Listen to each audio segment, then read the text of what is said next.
दोन मित्रांनी एकमेकांना 10 वर्ष भेटायचं नाही असं वचन दिलं आणि 10व्या वर्षी जे घडलं ते कुणीच विसरलं नाही.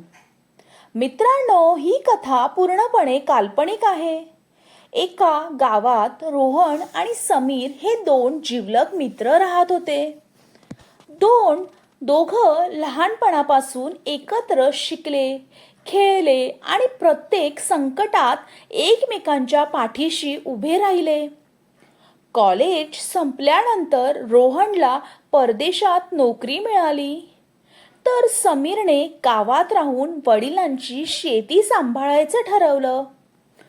दोघांनी निरोप घेताना एकच वेगवेगळं वचन दिलं. आजपासून पुढची 10 वर्ष आपण एकमेकांना फोन करायचा नाही, भेटायचं नाही.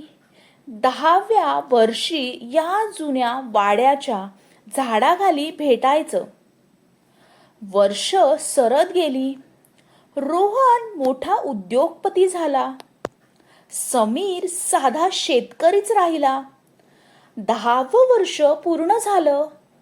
रोहन महागड्या गाडीतून गावात आला, पण वडाच्या झाडाखाली समीर नव्हता. त्याऐवजी एक लहान मुलगा उभा होता. त्याने रोहनला एक जुनी पिशवी दिली. त्यात एक पत्र आणि एक घड्याळ होतं. पत्रात समीरने लिहिलं होतं, मित्रा, मी तुझी वाट पाहत होतो, पण 6 महिन्यांपूर्वीच मला कॅन्सर झाल्याचं समजलं. मला माहीत होतं की मी 10व्या वर्षी तुला नाही भेटू शकणार, म्हणून हे पत्र लिहून ठेवतोय.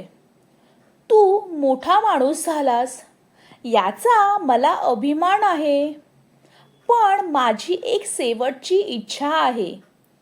आपल्या गावात एक वाचनालय उभार, जिथे गरीब मुलांना मोफत शिक्षण मिळेल. माझ्या नावाचा दगड लावू नकोस, त्यावर फक्त एकच लिही, एक मित्राचं अपूर्ण स्वप्न. हे वाचून रोहनच्या डोळ्यात अश्रू आले.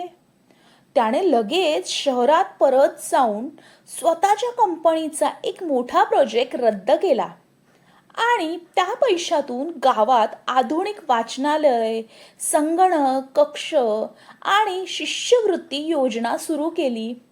उद्घाटनाच्या दिवशी रोहनने कोणतेही भाषण केलं नाही.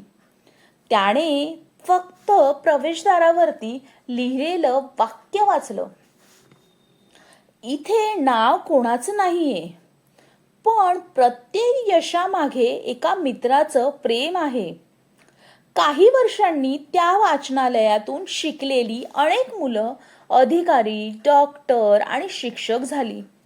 गावात आजही लोक म्हणतात, खरी मैत्री एकमेकांसाठी जगण्यात नाहीये, तर एकमेकांचं स्वप्न पूर्ण करण्यामध्ये आहे. तर मित्रांनो, आजच्या या गोष्टीमधून आपल्याला ही एक शिकवण मिळते की खरा मित्र तुमच्या यशावरती मत्सर करत नाही. तो तुमच्या यशात स्वतःचं स्वप्न पाहतो आणि कधीकधी मैत्रीची सर्वात मोठी भेट म्हणजेच मित्राचं अपूर्ण स्वप्न पूर्ण करणं. तर मित्रांनो, तुम्हाला ही आजची गोष्ट कशी वाटली ही नक्कीच मला तुम्ही कमेंट बॉक्समध्ये सांगा आणि माझ्या व्हिडिओला लाईक करा, शेअर करा आणि जास्तीत जास्त सबस्क्राईब करा. तुमचं एक सबस्क्राईबसुद्धा मला खूप महत्त्वाचं